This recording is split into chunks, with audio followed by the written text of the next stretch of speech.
सलात के बाद अगर किसी रिपोर्ट लड़की, क्या मतलब कि घर वालों को ना पता, शायद नो मुस्लिम, नो मुस्लिम, क्या लिखा है, लफ्ज क्या है मैं जानना चाहता हूँ। अंग्रेजी का लफ्ज है किसी रिवर्ट। जी शेख, रिवर्ट। रिवर्ट का माना इसका मतलब है जो अपनी एक चीज पे वापस लौटाया। री का माना है वापस लौटाना। जी रिवर्ट। जी, रिवर्ट लड़की के घर वालों को ना पता हो कि वो मुस्लिम है, यानी ये कहना चाहते हैं कि वो मुसलमान हो गई है लेकिन घर वालों से छिपा रही है, तो क्या वो लड़की बिना हिजाब के एक जगह बैठकर नमाज पढ़ सकती है, ना कि ताकि किसी को पता ना चले। यानी वहां से रिवर्ट पेवर की जरूरत नहीं है, इतना कहें आप कि किसी कोई गैर मुस्लिम लड़का है या लड़की है, अपने घर वालों से डर रहा है, उसको ऐसा मौका नहीं मिल रहा है निकलने का वहां से, या लड़की को निकलने का मौका नहीं मिल रहा है, खास तौर पे कहाँ जाए बेचारी, लेकिन वो अपने इस्लाम को छिपा रही है, जिस तरह बहुत से सहाबा प्यारे रसूल के जमाने में छिपा रहे थे और वो चुपके से नमाज भी पढ़ते थे। क्या वो एक जगह बिना हिजाब के जगह बैठकर नमाज पढ़ सकती है?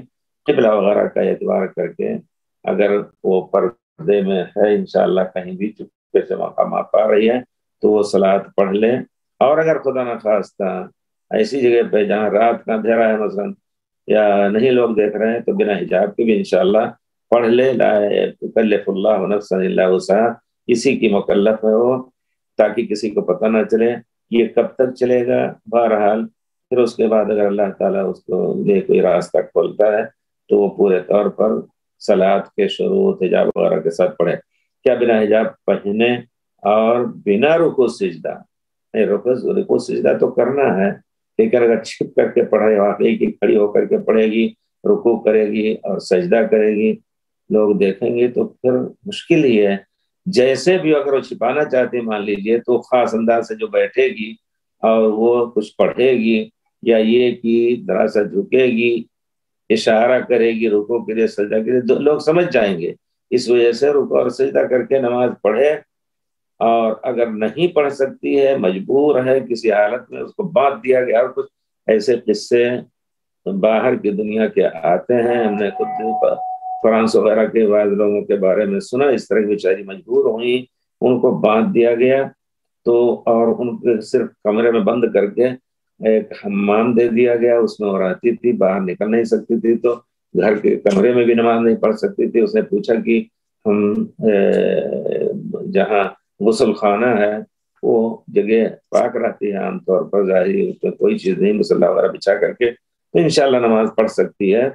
इस तरह करके कोशिश करे, अल्लाह ताला उसके लिए रास्ता खोलेगा। और अगर पढ़ ही नहीं सकती है मतलब, तो अल्लाह का जिक्र अज़कार करे, इंशाल्लाह अल्लाह ताला उसके लिए रास्ता खोले, तो फिर वो खुल करके नमाज पढ़ेगी इंशाल्लाह। अल्लाह माफ करेगा, मजबूरियों को अल्लाह जानता है। लेकिन एक मौहूम डर से कि हमारे घर वालों को पता चल जाए तो हमें मारपीट करेंगे और कुछ, ये चीज भी सही नहीं है। जरा सा देख ले कि हम अगर माँ बाप से कहते हैं कि तुम नमाज रोजा हम पढ़ना चाहते हैं क्या, और हमें जगह दे दीजिए, और वो कह रहे हैं कि नहीं तुम ना पढ़ो, सख्ती कर रहे हैं, तो तब अजर होता है। तो वहाँ कह लीजिए, बहुत से ऐसे लोगों को भी देखा गया कि माँ बाप ने रहम करके उनके ऊपर कहा तुम हमारे साथ रहो और तुम अपना अपना दीन ले करके रहो, कोई हरज नहीं, ऐसे भी।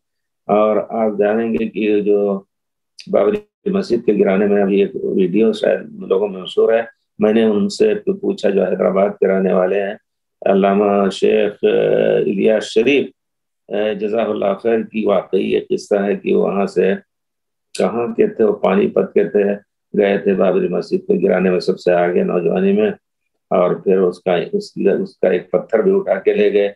जब घर पहुंचे, इस्तिशाम शाहिद यह है कि जब घर पहुंचे तो उनके वालिद एक मोतदिल आदमी थे, हिंदू थे, और वो बाकायदा मुदर्रिस थे, किसी तरबिया वगैरह के मालिम थे। उन्होंने अपने बच्चे को बहुत मलामत की।